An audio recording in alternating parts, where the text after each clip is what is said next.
Hello everyone, welcome to our channel trading chart patterns. Now analysing this stock Bharti Airtel. अगर आप इस stock के graph को देखोगे तो आपको समझ आएगा बार बार इस लेवल से एक रेजिस्टेंस क्रिएट करते हुए स्टॉक आ रहा था और अभी इसने इसका ब्रेकआउट दिया है। स्टॉक कुछ दिनों से इस कैंडल के अंदर फंसा हुआ था और अभी इसमें एक ब्रेकआउट हमें देखने को मिला है। और अगर हम इसकी वीकली चार्ट को खास कर देखते हैं तो हमें पता चलेगा कि ये हुआ एक अप मूव, इसके बाद आया एक डाउन मूव, अब स्टॉक जा रहा है एक अप मूव के लिए। तो मैं भी स्टॉक आने वाले ट्रेडिंग सेशंस में यहाँ से 40-50 रुपये अभी और ऊपर जा सकता है। ये हमें इसके कैंडल्स को देख के समझ में आता है। वीकली कैंडल में भी एक अच्छा खासा ब्रेकआउट है। लाइन चार्ट पे आप इसे गौर से देखो तो आपको समझ आएगा कि ये खुद ही एक रेजिस्टेंस लेवल है। जैसे ही इसके ऊपर अगर ट्रेड करना चालू किया 803, 804 के ऊपर, तो ये 845-50 तक जा सकता है आराम से। स्टॉक के अगर हम ईएमएस को देखें तो आपको देख के समझ आएगा कि सारे ईएमए लगभग एक तरीके से कंबाइन हो गए थे। अब एक अप मूव देखने को मिल रहा है, तो मे भी ये अप मूव सस्टेन करे। इस अप मूव के साथ में हमें ये भी याद रखना चाहिए कि हमारा स्टॉप लॉस जो है वो क्लोजिंग बेसिस पे 768 मतलब 770-65 के आसपास का होना चाहिए। अगर हम लोग यहाँ पे बाई पोजीशन बनाते हैं तो इसमें हम लॉन्ग टर्म बाई पोजीशन भी बना सकते हैं, पोजिशनल बाई पोजीशन भी बना सकते हैं। बट पोजिशनल बाई का स्टॉप लॉस जो है वो 765-68 होगा, 768 होगा। और अगर हमें लॉन्ग टर्म बेसिस पे इसे बाई करना है, देखो एक अच्छा लेवल था, इसी लेवल के ऊपर में गया हुआ है, कुछ दिनों तक इसके नीचे ट्रेड कर रहा था, अभी इस लेवल के ऊपर ट्रेड कर रहा है। तो लॉन्ग टर्म बाई है तो 735 का स्टॉप लॉस हम लोग मेंटेन कर सकते हैं।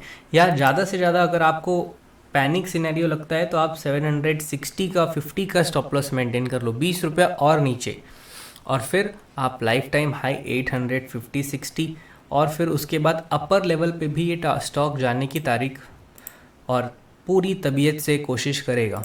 देखो ये है इसका 20 करीब कह सकते 2020 का ब्रेकआउट, और ये करीब 4931 डेज या मान लो 4000 दिन, 4500 दिन, मतलब करीब 12 साल का कंसोलिडेशन है और उसका इसने ब्रेकआउट दिया है।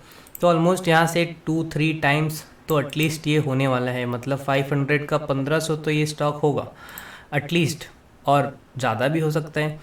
हम लोग फिबोनाची लेवल पे अगर देखेंगे तो जो लोग फिबोनाची जानते हैं उन्हें ये पता होगा कि स्टॉक यहाँ से यहाँ तक गया, 50% करेक्ट हो गया, अभी अपसाइड का मूव दिखा रहा है।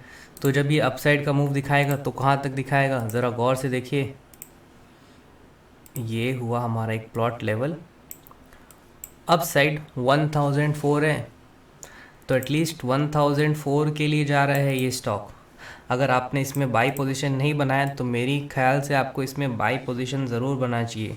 एक अप लेग, फिर pull back, and then again एक अप मूव आने वाला है। तो आई होप आपको ये पॉइंट तो समझ में आया होगा। अब ज़रा वीकली कैंडल्स को भी देख लीजिए, ठीक है। स्टॉक ऊपर गया, एक बेस बनाया, अब इसके ऊपर ब्रेकआउट दे रहा है। ये वीकली कैंडल जो है ये बुलिश एंगल्फिंग कैंडल स्टिक है, जो बताता है कि मैं अप मूव के लिए रेडी हूँ। ज़्यादा से ज़्यादा लॉस जो लेना है वो इसके नीचे का लेगा। कोई भी जिसने भी बाई किया होगा अब उसका सबका स्टॉप लॉस यहाँ नीचे के लेवल पे है। अगर किसी वीक आके यहाँ नीचे क्लोज हो जाता है तो ऑलरेडी सबको एग्जिट हो जाएंगे। फिर वापस से अगर इसके ऊपर जाएगा तो हम लोग वापस बाई पोजीशन बना लेंगे। तो 50 रुपये 40 रुपये के आसपास का लॉस है और गेन करने के लिए हमारे पास में 200 पॉइंट है।